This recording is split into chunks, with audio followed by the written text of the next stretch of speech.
Joining me now is the great Steve Miller, White House Deputy Chief of Staff for Policy, and my old friend. It's not even worth talking about, but the Schumer shutdown, I mean, the whole thing was pointless. It was just a waste of time, caused a lot of angst, chaos everywhere, Steve. Now, that's behind us, okay? I guess my question is, for you all, what's next? What happens next?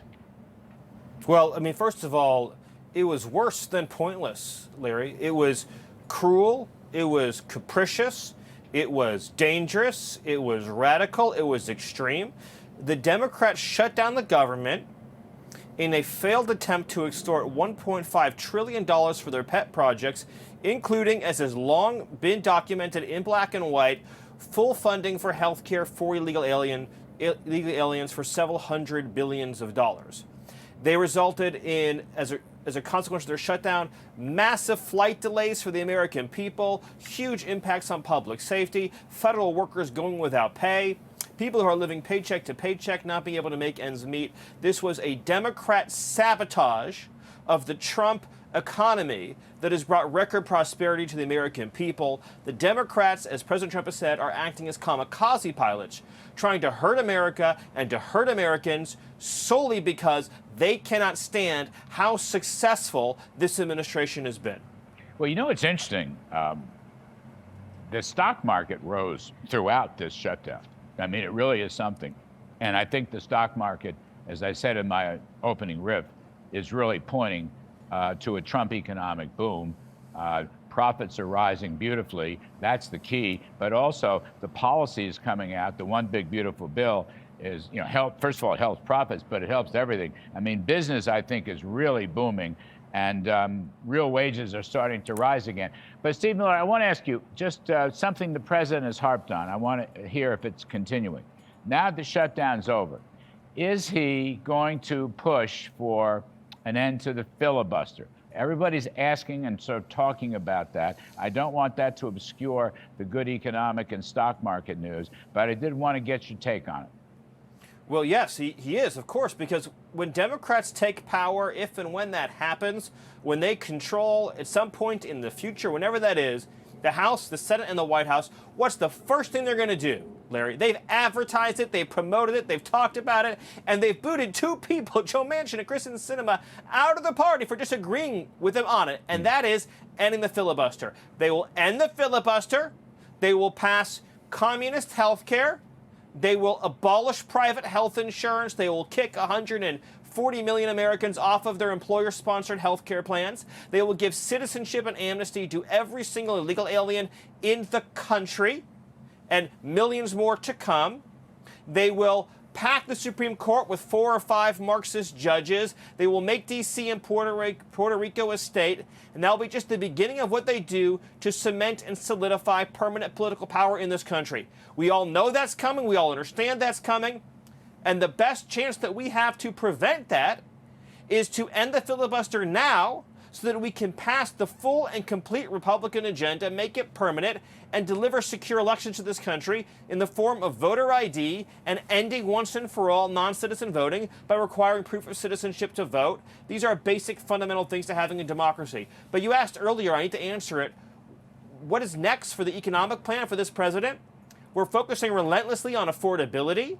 So President Trump's working to bring down the cost of living even more than he already has. So Thanksgiving meals are going to be 25% cheaper. But President Trump is not content with that. He is fighting to bring down the cost of every single consumer and household good. And the tax bill is going to be a huge part of this. Because when we make life more affordable for our companies, for domestic industry, for domestic manufacturing, with the 100% expensing, with the largest tax cuts in history, then prices are going to keep coming down. This also involves energy affordability. No president in history has done more, Larry, you know this so well, to make energy more affordable. President Trump is leaning into energy affordability.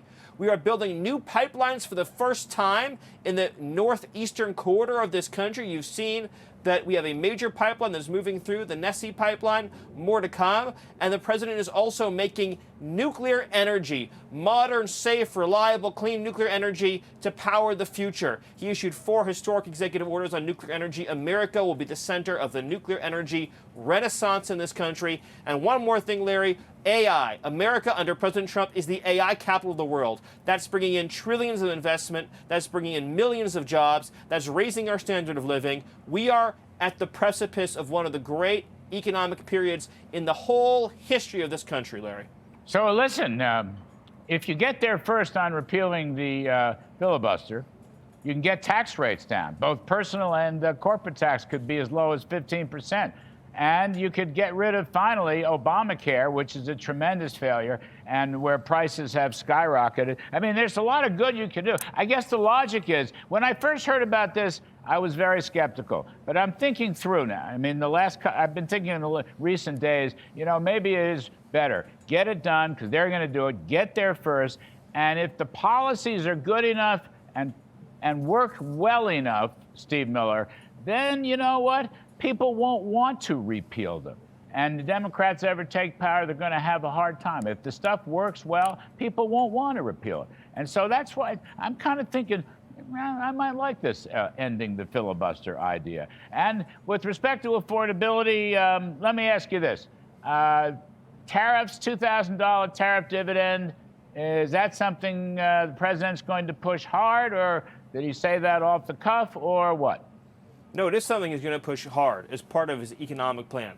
With the record revenue that's coming in through tariffs, as we lower corporate taxes, as we lower business taxation, as we lower personal income taxation, we're able to now get more and more revenue through foreign imports to power the Treasury and to be able to give rebates to the American people. It's all part of the America First economic plan. Make America the cheapest, easiest, most effective, most efficient place to do business with the least intrusive regulations, the most affordable energy, the most streamlined permitting process, the greatest emphasis on innovation, and collect revenue from foreign countries that are importing their goods into our country, which will secure our supply chains. That's the Trump plan. That is the Trump American industry revolution. Under his tariff and trade strategy, we have a trade deal with the EU. They're going to bring in $1 trillion of investment. We have a trade deal with Japan. They're bringing in $600 billion of investment. We have a trade deal with Korea. They're bringing in $350 billion of investment, including revitalizing the American shipping industry. What President Trump's doing, and you understand this so well, Larry, he's not just fixing the economic problems of today, though he is, but he's building a secure foundation for the future. He's thinking not only what do we need today, but what do we need in a year, in 5 years, in 10 years. So we're never again in the situation where we're depending on foreign countries for our own economic survival and our own national security. Prosperity today, security tomorrow. That's the Trump agenda, Larry. All right. Steve Miller, I don't want to hold you any longer. You're terrific. Thank you for coming back on the show. Hope you'll come back soon. I missed you. Anytime, my good friend. All right. Thank you for all that.